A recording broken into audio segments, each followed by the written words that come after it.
difícil retirarlo después de esta brillante exposición. Sin embargo, lo voy a intentar.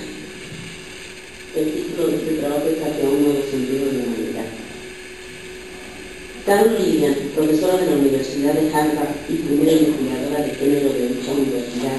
desarrolló en la década de los 70 una propuesta en torno al nivel de desarrollo moral diferenciado en niños y niñas.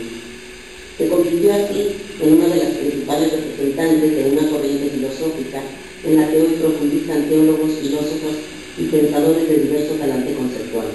La ética del cuidado, que se propone como opuesta a la ética de la justicia, más representativa esta de la mirada patriarcal occidental, que generaliza las opciones morales de la relación con los otros en torno a una idea abstracta de justicia que se va adaptando históricamente a los componentes culturales de la vida social. El trabajo de Lillian consistió en demostrar que la capacidad de juicio moral de los niños y de las niñas está orientado diferencialmente de acuerdo con un proceso cultural que es de por sí diferencial y sobre todo definido a través de las relaciones concretas de afecto e identificación con el otro concreto, es decir, con aquellos seres cercanos con los que las personas pueden sentir amor, simpatía o piedad. Algunos detractores de la ética del cuidado sostienen que esta no tiene alcance universal porque se limita a responder a los criterios de la justicia aplicada a aquellos con los que mantenemos un cierto lazo o relación interpersonal. Pero Lillian sostiene que la ética del cuidado, es decir, la capacidad de establecer un diálogo concreto y eficaz con los otros, probablemente ensayado durante los siglos de adscripción de las mujeres al ámbito de la familia y la domesticidad, permite concebir criterios de justicia más efectiva y real en la medida en que ésta se sustenta en el principio de la conexión concreta entre humanos. En un intento reciente de abordar nuevos enfoques políticos para enfrentar las problemáticas globales que aquejan a los habitantes de nuestro tiempo, la editorial Kairos publicó en 2010 un libro titulado Política con Conciencia. Se trata de un compendio de artículos breves que recogen la intención descrita en el subtítulo de explorar reflexivamente diversos problemas actuales desde enfoques novedosos. En este caso se trata de la alternativa budista para hacer del mundo un lugar mejor. El primer trabajo, realizado por el Dalai Lama, aborda el tema de la responsabilidad universal con la que dice deberíamos enfrentar los problemas derivados de las complejas relaciones internacionales en el siglo XXI. En él nos propone un nuevo enfoque de la política mundial basado en asumir la responsabilidad de la felicidad de todas las personas. Partiendo de la idea de que todos los seres vivos, incluidas las especies más simples como los animales, buscan ante todo paz, confort y seguridad, recurre a nociones semejantes a la visión cristiana y la platónica de la compasión amor y compasión sabiduría para explicar que dado que dependemos enormemente unos de otros, resultaría, dice, moralmente erróneo y pragmáticamente insensato perseguir solo la propia felicidad sin tener en cuenta los sentimientos y aspiraciones de todos los demás. Coincidente con las enseñanzas éticas de todas las grandes religiones del mundo, el Dalai Lama apuesta por la espiritualización de la práctica política, dado que considera que todas ellas, cito, poseen ideales similares de amor. Todas enseñan preceptos morales para perfeccionar las funciones de la mente, el cuerpo y el habla. Todas nos enseñan a no mentir, robar o tomar la vida de los demás. No veo, dice, nada malo en el progreso material per se, mientras que siempre se le dé prioridad a las personas. Tengo la firme convicción de que para solucionar los problemas humanos en todos sus aspectos debemos combinar y armonizar el desarrollo económico con el desarrollo espiritual. El Dalai Lama se inclina a considerar menos el lado meramente metafísico de la religión y considera mucho más beneficioso intentar aplicar a la vida cotidiana los preceptos compartidos de bondad que enseñan todas las religiones. De forma similar, en su artículo titulado La Mezquita Azul, que ya comentaba el compañero, editado además por el Colegio Nacional en un libro que se llama Vislumbres de lo Otro, ensayos de filosofía de la religión, Luis Villoro se propone analizar racionalmente su experiencia personal acerca de lo otro, a costa, dice, de despojar a la realidad de la riqueza vivida. Dice aquí, en esta profunda y clara reflexión fenomenológica de lo sagrado, lo cito: no hay maravillas ni esplendores para el pensamiento. Al hacerlo, he perdido la emoción original y con ella la confianza. pero solo así podía asimilar esta experiencia. La pérdida de seguridad y de riqueza son el precio de su aceptación. En el mismo sentido, el Dalai Lama considera necesaria una renovación de los valores humanos universales. Cito: si hay alguna esperanza, será en las generaciones futuras, pero no sin que nosotros emprendamos un cambio a fondo y a escala mundial de nuestro sistema educativo actual. Necesitamos una revolución en nuestro compromiso con los valores humanitarios universales y en su puesta en práctica. De forma similar, pero en torno a la necesidad de vincular a los diversos grupos humanos separados en culturas que caracterizan nuestra actualidad, en su libro Estado Plural, Pluralidad de Culturas, y en el contexto de una definición de lo que él llama aproximaciones a una ética de la cultura,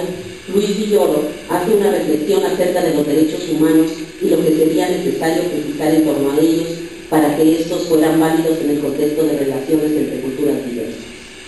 Enseguida analizaremos su propuesta. Por lo pronto es necesario señalar que tal vez el Dalai Lama no sea consciente de otra semejanza que tienen los instrumentos por él señalados para lograr las soluciones espirituales necesarias para la paz mundial. Es decir, para lograr, como él dice, desarrollar un buen corazón, amor y respeto por los demás, un verdadero sentido de comunidad.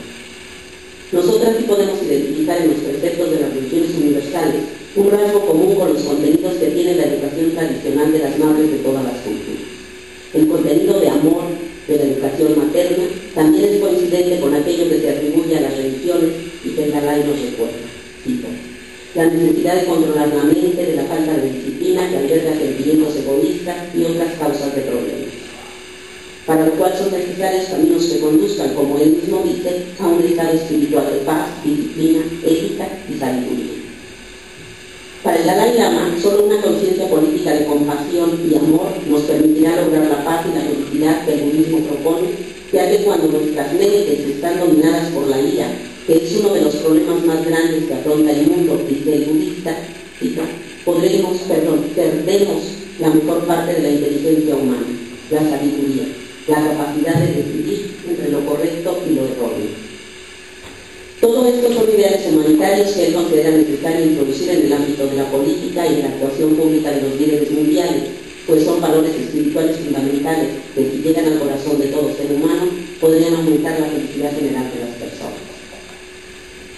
Por su parte, la solución que Luis Villoro apunta en el dilema de un proyecto universal de definición de los derechos humanos y la particularidad y diversidad de cada cultura está ubicada en el entorno de una ética transcultural que logre sintetizar la visión de los derechos naturales que son definidos desde la particularidad incuestionada y ampliamente aceptada de la cultura occidental con la postura del derecho positivo, cuyo carácter formal remite al orden normativo particular de cada Estado.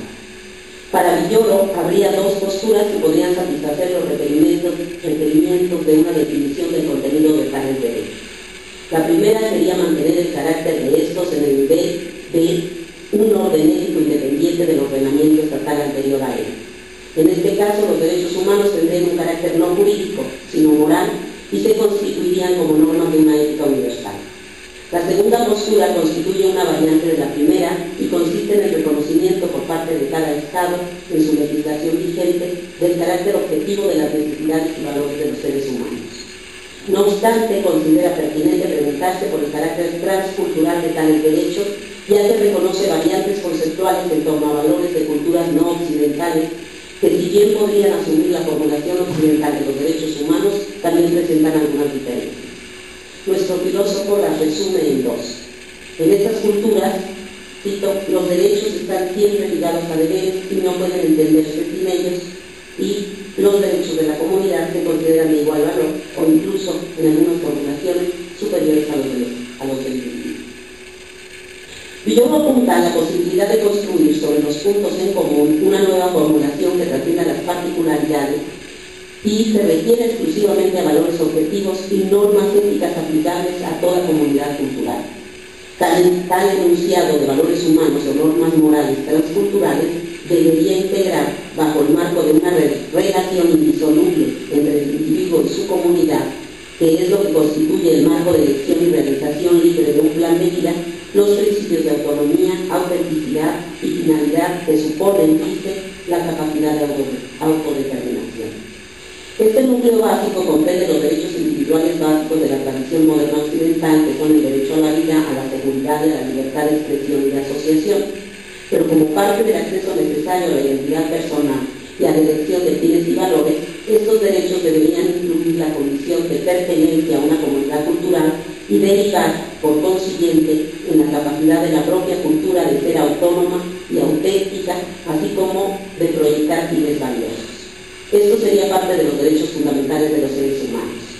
De esta manera, en la misma medida que los derechos individuales garantizan la libertad de las personas frente a la intromisión del poder público, los derechos de los pueblos evitarían la dominación de una comunidad por otra. El reconocimiento de la dimensión colectiva no contradice los derechos individuales, los complementa en la medida en que limita el ejercicio de libertad de un sujeto sobre la libertad de los otros y por ende de su comunidad. Pero tampoco la comunidad puede ejercer derechos que se opongan a los de un agente moral. Por último, otro rasgo de la formulación transcultural que Villoro propone incluye la consideración de un sujeto de deberes complementaria a la de derechos, que haría de cada sujeto un agente que contribuye al buen funcionamiento de la comunidad cultural a la que pertenece y que serían definidos por el sistema de creencias de cada cultura. Uno de los deberes que desde nuestro punto de vista consideramos cumpliría con el condicionante de poder ser aplicado a toda cultura es el principio de la reciprocidad, complementario también del principio tradicionalmente feminista de la autonomía personal. Adoptado como un binomio, el principio de la autonomía y reciprocidad ampliaría la visión política feminista a la de una ética política de un alcance mayor. Esto viene a cuento porque para Villoro, algunos pretendidos derechos individuales de ciertas formulaciones de Occidente no cabrían en su propuesta. Uno de ellos es el de propiedad individual, salvo, dice, si se restringe a los bienes de uso indispensables para vivir y trabajar, y el otro es el de felicidad personal. El primero, por ser contrario a lo que muchas culturas consideran indispensable para la subsistencia de la comunidad, la propiedad colectiva, y el otro por su carácter individualista no compartido por muchas culturas. En este sentido, manteniendo el requisito necesario de contribuir al mejor funcionamiento de cualquier cultura, tampoco cabrían algunas prácticas de ciertas culturas como la discriminación y opresión a las mujeres o la prohibición de profesar diversas religiones distintas a las de la mayoría. Nosotras consideramos que si se incluyera en el concepto feminista de la autonomía personal el principio ético-político de la reciprocidad, resultaría posible también ampliar la idea todavía un tanto individualista de autonomía a las posibilidades de indagación y de reflexión sobre el tema de la interculturalidad. Por el momento, con el fin de aclarar la complementariedad de esta propuesta, con 4 rasgos definidos previamente por Villoro en torno a una ética de la cultura, él señala que ni la autonomía, la autenticidad ni la finalidad de cada cultura son incompatibles, como a primera vista parece, con el sentido de eficacia, si las relaciones entre las diversas culturas se plantean en términos de igualdad y se elimina el carácter de dominación de algunas sobre las otras. El dilema aparente de particularidad y universalidad deriva, dice, del carácter jerárquico que Occidente introduce por la dominación sobre las otras culturas. El verdadero dilema aparece para nuestro autor entre la autonomía y la autenticidad frente a eficacia, cuando tampoco se comprende la interacción entre culturas de forma libre y la adopción de medios útiles a la finalidad de cada cultura voluntariamente. Es la coacción de los fines y de los valores que los sustentan la que promueve el conflicto entre lo que llega a visualizarse como un enfrentamiento entre atraso e irracionalidad versus heteronomía e inautenticidad. Mas, si clarificamos con su propuesta el hecho de que ni particularidad ni universalidad son valores deseables en sí mismos, en tanto que identificamos sus riesgos, el primero circundado por la dominación cultural propia o ajena, y el segundo por una irracionalidad universalizable, como el consumismo destructivo que mucho conocemos, habremos de arribar a la posibilidad de construir una cultura universal signada por la autenticidad tanto como por el logro de una racionalidad determinada por el respeto, cuyos fines no impliquen la coacción ni contradigan la determinación autónoma y recíproca de cada cultura, que para Villoro está a la base de la posibilidad de una ética transcultural. Por último, si vinculamos esta propuesta con las tesis feminista y budista que expresábamos antes, de acuerdo con la distinción de Carol Gilligan acerca de la actitud como actividad concreta de atención al mundo frente a la competencia que se refiere a una habilidad o capacidad abstracta, podríamos concluir lo que dice Leonardo Boff, a saber, cito, que la categoría cuidado recoge todo este modo de ser, muestra cómo funcionamos en tanto que seres humanos. Y según Boff, se trataría de realizar una síntesis, un acuerdo entre dos formas de experiencia del mundo. Lo vuelvo a citar.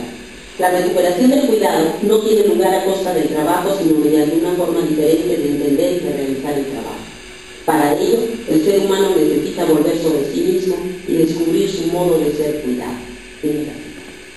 Esto está asociado a lo que tradicionalmente, además, el modo de ser cuidado, está asociado a lo que tradicionalmente ha sido considerado como atributos femeninos. El sentimiento, la capacidad de emocionarse, de implicarse, de afectar y de sentirse afectado. Así vemos que para él, el dato originario no es el logos, la razón y las estructuras de comprensión, sino el pathos, el sentimiento, la capacidad de simpatía y empatía, la dedicación, el cuidado y la comunión con lo diferente, que las mujeres han desarrollado históricamente en la relación con los hijos. En el mismo sentido con que el Dalai Lama afirma la necesidad de una política con conciencia, las mujeres en su participación en el mundo, como derivado del largo proceso de formación cultural y no de alguna característica esencial que las mujeres posean, le puede aportar a él, al mundo, tanto como la misma actividad en que se desenvuelve y con ello a los propios varones, eso que se denomina sentimiento. Como dice Leonardo Boff, en concierto con lo que podríamos decir también del arte. El sentimiento nos vuelve sensibles a lo que nos rodea, hace que nos guste o nos disguste. El sentimiento nos une a las cosas y hace que nos impliquemos con las personas. Seguramente lo que le falta a nuestro mundo y a nuestra concepción de los derechos y de los deberes humanos, como apunta también la filósofa Simone Weil, es lo que dijera Luis Villoro después de su experiencia de lo sagrado. Lo cito: una experiencia total que no da a conocer hechos nuevos, pero que ofrece una nueva comprensión de los mismos hechos y permite narrar otra historia de los mismos acontecimientos. Lo que solo se alcanza, como dijera Aldous Huxley, una vez que se abren las puertas de la percepción y que, según Villoro, pasada la experiencia,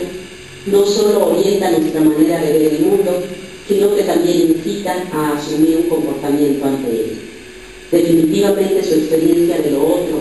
y la generosidad con la que la comparte, no solo en su inusitado texto sobre lo sagrado, sino en toda su obra,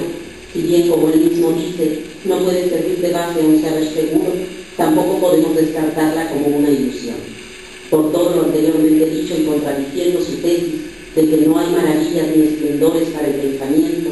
refiriéndome a la obra filosófica de Luis Villoro, quisiera terminar con sus mismas palabras esta humilde reflexión. Porque su pensamiento, plasmado a lo largo de su obra, como lo dice él de su visita a la mezquita azul, es una manera peculiar de tratar en el mundo algo que se muestra en él. Permite un vislumbre de una dimensión donde están unidos valor y realidad plenos.